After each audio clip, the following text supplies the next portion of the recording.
Joy Drive. Theatre, film, TV and more. Suzy Wrong reviews it all on Joy Drive with Em and Warren.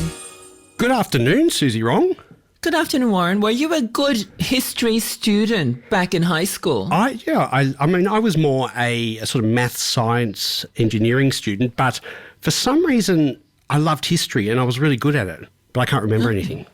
That's so great. I wish I valued I can't it remember more. anything. Oh, you didn't value it? No. I found the dates very intimidating. I remember the exams kind of had a lot of emphasis on you memorizing the dates, and I wasn't able to do that, and that scared me off. But in recent months, I have had this obsession with, after discovering ChatGPT, of just asking historical questions on my computer. So I guess I have become much more interested in history now. It's an interesting point that you raised, Suzy, because I feel like history, memorising, what's the point of memorising dates as a kid? I always struggled with that, and I thought it's just a waste of, I'd rather know what went on. Yeah, sure, you can just look up a date if you need to. Let's know what went on and what we can learn from it. Surely that's the emphasis these days. I don't know, I'm not up to date with history curriculum. If anyone is, you can text in, but surely that's the emphasis of a history lesson. Yeah, and the teachers never sort of made things feel relevant. You know, obviously the syllabus was structured in a way that these things were important to where you were or who you are at the time. But the teachers never kind of made you feel like it was pertinent in any way. And they were just kind of facts and figures that were too hard for me. But things have changed. Things have changed. And look, one thing is I do love watching history documentaries. And we watched something a little bit different. It wasn't a documentary, but it was called Taylor Mack's 24-decade history of popular music. And, well, it was definitely history, wasn't it, Suzy? Yeah. It is a theatre show created by American performance artist Taylor Mack, which is essentially a history of popular music from the United States over the past 240 years, presented in a non-stop 24-hour period on a New York stage. The show was divided into 24 chapters, each representing a decade of music, and features songs from their respective decades, as well as some historical commentary and criticism from the artist. What we are able to see today is a 100-minute film version, now streaming on Binge, that features highlights from the 2016 live show, as well as some behind-the-scenes interviews and analysis. Taylor Mack works from a queer perspective, and we hear him describe his creation as a radical fairy realness ritual. He breaks a lot of theatrical rules in his show, not least of which is the chasm between performer and audience. Over the 24 hours, he pulls out all the stops to ensure that everyone in attendance feels part of the creative process. We watch a magical thing happen as a sense of community becomes more and more pronounced, as an energy and an identity gradually form around Mac. In more conventional terms, it is probably appropriate to categorize 24-decade history of popular music as something in the cabaret format with burlesque and vaudeville elements, often wild and outrageous. Even though it's essentially just one man and a band behind him, a huge amount of work goes into design, with lots of elaborate costumes and surprising stage transformations in this relentlessly vibrant production. What we watch at home is obviously nothing quite as intense as the 24 hours being shared by all the people in the auditorium. Their experience of endurance, of exhaustion, leading to the disintegration of barriers between all the individuals, is actually really moving at the end. Even though the material comprises 240 years of literal American history, which much of it feels quite alien to me, Taylor Mack's creativity and his spirit of radical inclusion left me feeling very touched and emotional. Warren, it's so great that we can talk about shows every week, especially when it's something that is perhaps less obvious, so maybe I can understand why I found it so affecting. Yeah, I think you're right. And again, it is American history. And I didn't learn much here as a kid about American history other than the Civil War. Didn't really know much about it. But it was the thing I really loved about it, Suzy, is history is enmeshed in our popular music. And I was quite surprised by how much it is. And in order to change the narrative of, what we've been taught, And I suppose this applies more than anything in this country with what we've been taught about Indigenous people, is we need to go right back to the beginning of when popular music began. And we're talking about when the British Empire was invading all these lands and colonising all these lands, and there were songs being written at the time that are absolutely barbaric, yet we still sing them as folk songs. We might change a little offensive word here and there, but they're based on acts that would not be acceptable today. And I really love the concept of this show of going back right to the very seed of music and changing it and just calling out what it is. And I feel like that'd be great to do in this country as well. Yeah. Taylor Mac didn't go right to the start of sort of European colonization. No. He chose to go back, obviously, 24 decades, one for each hour that he was performing. But it was really fun. It felt like that was a completely different time, 2.5 centuries ago. I didn't understand what was happening, really. I didn't understand obviously all the songs and things, but when I started imagining, all right, my relationship with songs from the 60s and 70s, for example, right? So a lot of these disco songs and maybe kind of like Motown hits that I still love, I realized, my relationship to these songs are different to what they were meant to represent at the time.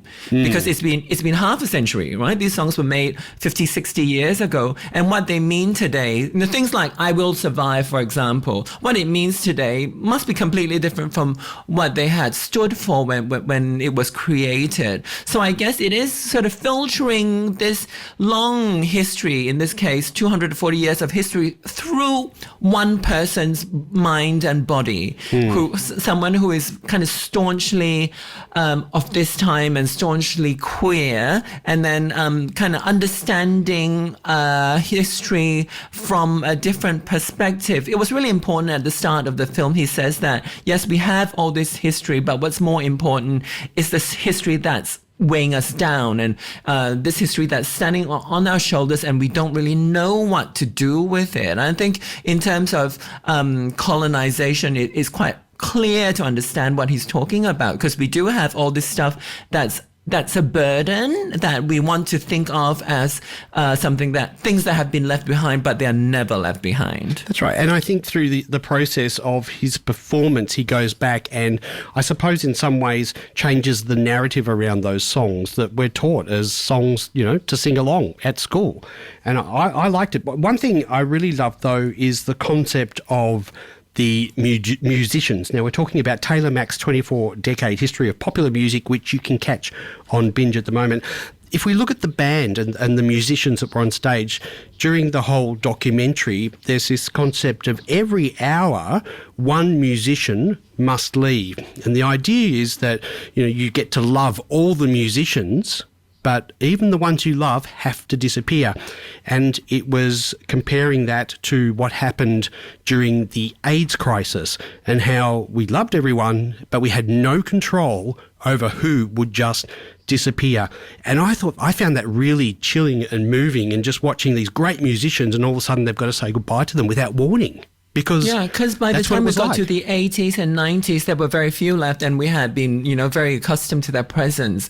And at that stage, there were, was that 2 or 3 people left on stage with Taylor Mac. It was very, very poignant. Very much so. And I mean, the other thing is too, Taylor explains his first observations as a gay man, and that is during the crisis, the AIDS crisis, the community is being built at the same time it's being torn apart. And one thing that I was really pleased that he did acknowledge in it was the impact that the lesbians had, who were able to bring everyone together and provide support. And I love it whenever I hear that spoken about, because I just feel like it's something that our community did back then that we lose touch with. We forget about it, and we can't forget about that. They were amazing. Yeah, we are not very good at acknowledging the women in our queer communities, because it always seems to be the iconography seems always to be about the gay man. I think things are trying to change, and in that moment in the show, it was really important.